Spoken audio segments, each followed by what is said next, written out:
1502년 콜럼버스는 네 번째 신대륙 항해를 하고 있었습니다. 노령이 된 콜럼버스의 인생 마지막 항해였죠. 그는 항해 도중 마야인의 카누를 발견하고 약탈했는데요. 하지만 황금이 없어서 실망했고 약탈품들을 마구 다뤘습니다. 그런데 스페인 병사가 열매 하나를 떨어뜨렸는데요. 마야인들은 자기 눈알이 굴러떨어진 것처럼 쳐다보았습니다. 마치 황금이 떨어진 것처럼 말이죠.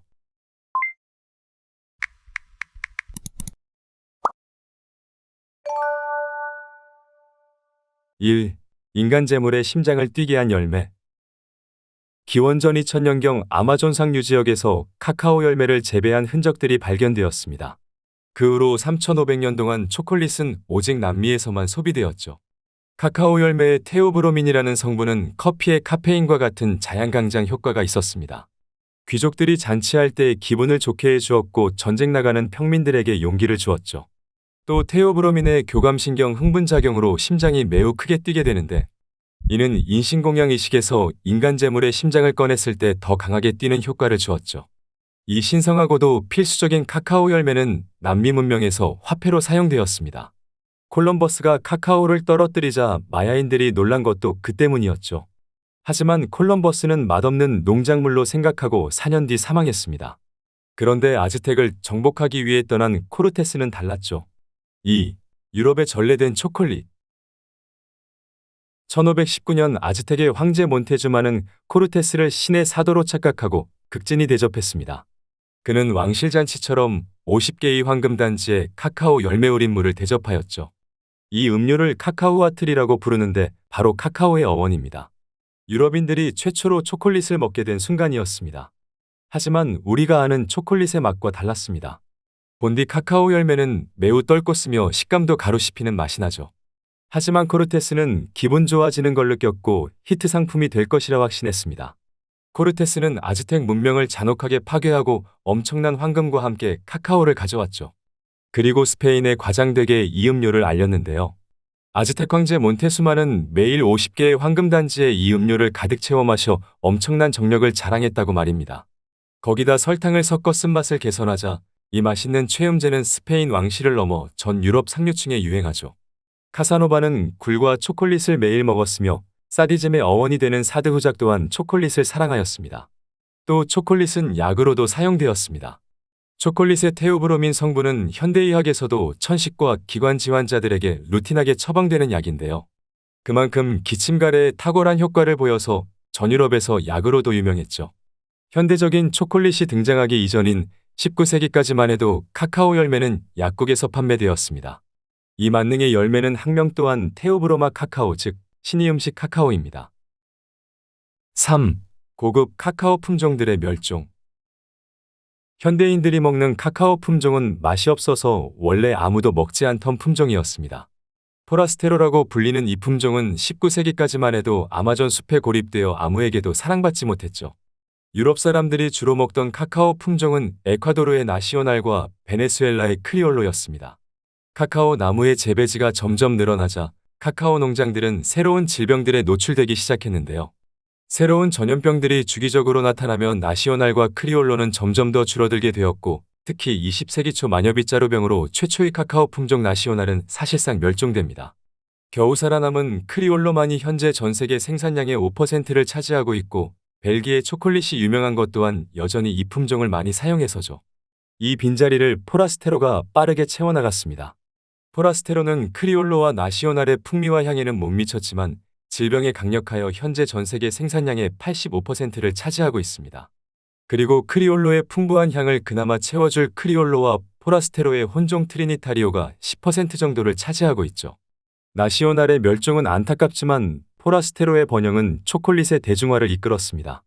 포라스테로는 병충해에 강할 뿐만 아니라 적응력도 뛰어나서 아프리카에서 재배되기 시작하죠. 현대에도 가나와 코트디부아르 지역을 포함한 아프리카 서해안 지역은 전 세계 카카오 생산량의 70%를 담당하고 있습니다. 그런데 초콜릿 애호가들은 여전히 나시오날과 크리올로를 그리워했는데요. 이 부족한 풍미를 채워줄 신기술이 연달아 등장하게 됩니다. 4. 네덜란드와 영국의 고체 초콜릿 개발. 1828년 네덜란드 바나우트는 코코아 프레스 기술을 개발합니다. 카카오 열매를 볶은 뒤 높은 압력을 가하면 카카오 덩어리와 카카오 버터로 분리되었던 것이죠. 초콜릿 제품 뒤에 나와 있는 초콜릿 고형분이 바로 이 카카오 덩어리입니다. 바나우트는 이 카카오 덩어리를 가루로 만들어 세계 최초로 고체 초콜릿을 세상에 선보입니다. 물에 타먹는 카카오 가루, 통칭 코코아도 이때 탄생하였죠. 하지만 이 기술이 본격적으로 사용되는 건 영국이었습니다. 산업혁명의 나라답게 코코아 프레스 기술의 증기기관을 접목하여 대량 생산하기 시작한 것이죠. 틀에다가 초콜릿을 넣고 찍어내는 판형 초콜릿의 탄생이었습니다. 뿐만 아니라 부산물 취급받던 카카오 버터를 섞어 더욱 부드러운 맛을 냈죠. 그리고 영화 찰리와 초콜릿 공장의 모델이 된 캐드버리 가문이 등장했는데요. 이 가문이 유명했던 건 바로 마케팅이었습니다. 예쁜 소녀가 그려진 포장 박스를 활용하고 발렌타인데이에 초콜릿을 주는 문화도 만들었죠. 캐드버리는 현재까지도 영국 최고의 초콜릿 회사로 남아 있습니다. 5. 스위스의 밀크 초콜릿 개발. 하지만 초콜릿에겐 문제점이 남아 있었습니다. 가루가 씹히는 텁텁한 식감과 무거운 맛이었죠. 이 문제점들을 개선하며 스위스에선 거대한 초콜릿 기업 두 개가 탄생합니다. 로돌프 린트는 초콜릿을 부드럽게 하기 위해 연구 중이었는데요. 파티광이었던 그는 초콜릿 반죽 기계를 끄는 걸 깜빡하고 밤새 파티를 즐기고 돌아왔습니다. 그리곤 반죽 기계에서 광택이 나며 부드러운 질감의 초콜릿 반죽을 목격하게 되죠. 바로 콘칭 기술의 탄생이었습니다. 현재도 린트 초콜릿은 세계적인 초콜릿 기업이죠. 더 나아가 스위스 쇼콜라티의 다니엘 피터는 무거운 맛의 초콜릿을 개선하려 했습니다. 그리고 친구와 함께 연유를 섞어 최초의 밀크 초콜릿을 탄생시키죠. 그 친구는 네슬레를 창시한 앙리 네슬레였습니다. 네슬레는 네스킥과 키캣으로 스위스 시총 1위 기업이 되었고 현재도 코카콜라보다 시총이 높은 초거대 기업이죠. 6. 전쟁이 낳은 초콜릿의 세계화. 전 세계에서 가장 유명한 초콜릿 회사는 바로 허쉬일 것입니다. 허쉬가 전 세계로 퍼진 건 바로 세계대전 때였습니다. 유럽의 수많은 초콜릿 기업들이 전쟁으로 부진하자 그 빈자리를 허쉬가 빠르게 채워갔죠. 특히 허쉬는 미군의 군용 초콜릿으로 전 세계로 퍼졌습니다. 우리나라에서 아이들이 미군에게 기부미 초콜릿이라고 외치던 초콜릿이 바로 허쉬였죠. 이렇게 2차 대전 승전국에게 초콜릿은 영광이었지만 패전국에겐 가혹했습니다. 패전 이후 재정난에 허덕이는 이탈리아에게 카카오 가격은 부담스러웠죠. 그래서 시도한 것이 바로 페레로의 헤이즐넛 섞기였습니다. 악마의 잼 누텔라와 페레로 로시가 탄생했죠. 이후 우유인지 초콜릿인지 헷갈릴 정도로 우유가 많은 킨더 초콜릿도 히트를 쳐서 우리나라 편의점에서도 쉽게 볼 수 있죠. 7. 프리미엄 초콜릿을 선도한 벨기에. 초콜릿은 전 세계로 퍼져나갔습니다. 하지만 페레로의 초콜릿은 엄밀히 초콜릿이 아니었고 허쉬의 초콜릿도 유지방 처리 과정에서 생긴 부산물 탓에 시큼한 맛이 났죠. 다시금 프리미엄 초콜릿들이 각광받기 시작했습니다. 벨기에가 그 주인공이었죠. 아마 가장 유명한 브랜드는 프랄린 초콜릿을 개발한 노이하우스일 것입니다.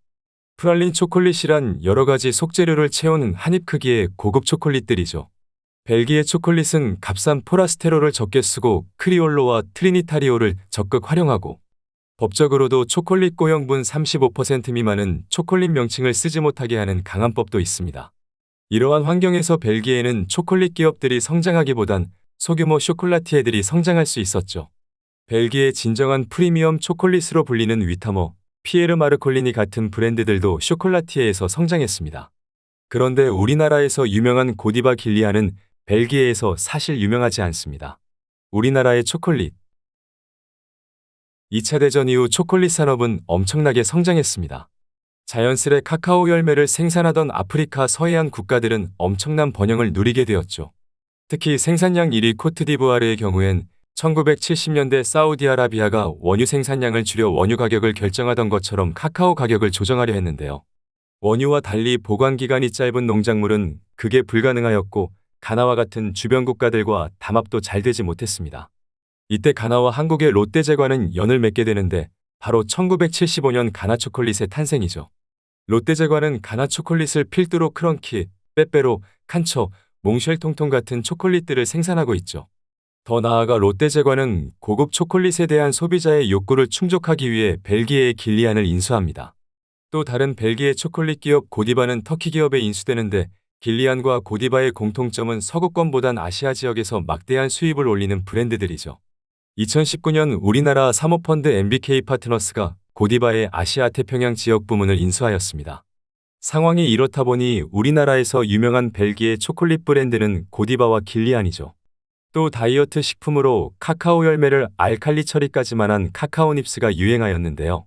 테오브로민 성분이 신진대사량을 높여 먹기만 해도 운동 효과를 본다는 것으로 유명했었습니다. 하지만 카카오 열매가 갖고 있던 본연의 씁쓸함과 가루가 씹히는 텁텁한 맛에 애초에 오래가지 못할 유행이었죠. 이외에도 카카오 고형분 함량이 높은 다크초콜릿도 잠시 유행하기도 했지만 역시나 쓴맛의 유행이 지나버렸습니다. 그리고 최근까지도 그나마 유행을 이어가는 건 바로 빈투바 초콜릿입니다. 고급 카페에서 커피 원두를 사서 직접 볶는 것처럼 가게에서 직접 카카오 원두를 사서 볶고 갈아서 만드는 초콜릿이죠. 와인과 커피처럼 어떤 품종인지, 어떤 나라 어느 농장에서 생산됐는지, 어떤 생산자가 만들었는지 다양한 카카오 원두 본연의 맛을 느낄 수 있습니다. 더불어 소비자의 취향에 맞게도 가공할 수 있는 초콜릿입니다만 대중적인 초콜릿 맛에 익숙해진 우리의 입맛 탓에 크게 성장하고 있진 못하고 있습니다. 끝까지 봐주셔서 감사합니다. 구독과 좋아요는 영상 만드는데 큰 힘이 됩니다.